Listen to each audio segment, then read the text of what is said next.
IPL 2026 season కోసం జరగనున్న mini వేలానికి ఫ్రాంచైజీలు ready అవుతున్నాయి. ఈ క్రమంలో కొన్ని జట్లు తమ కెప్టెన్లను మార్చబోతున్నట్లు తెలుస్తోంది.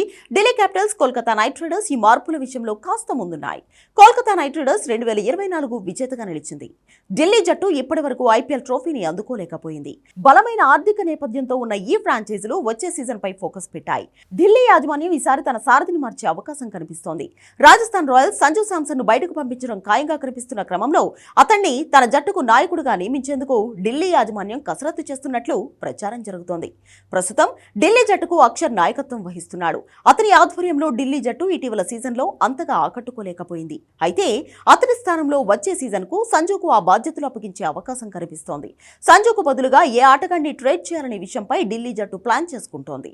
సంజు రాజస్థాన్ జట్టును 2024లో ఒక స్థాయి వరకు తీసుకొచ్చాడు. అయితే 2025 సీజన్ నుంచి ఆ జట్టులో అంతర్గత రాజకీయాలు పెరిగిపోయాయి. దీంతో సంజు మధ్యలో కొన్ని మ్యాచ్లకు దూరంగా ఉన్నాడు.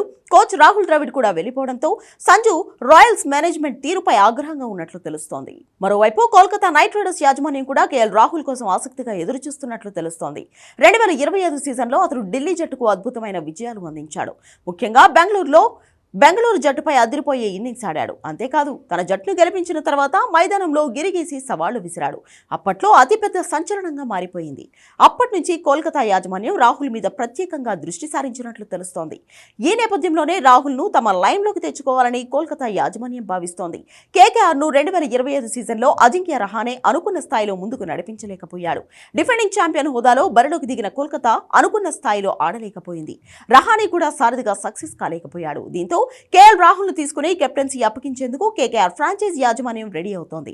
అయితే దీనికి కేఎల్ రాహుల్ ఎలా స్పందిస్తాడనేది తెలియాల్సి ఉంది. ఎందుకంటే బ్యాటింగ్ పై మరింత దృష్టి పెట్టేందుకు గతంలోనే ఢిల్లీ యాజమాన్యం ఇచ్చిన ఆఫర్ను అతడు తిరస్కరించాడు. మరి ఇప్పుడు ఏం చేస్తాడో వేచి చూడాలి.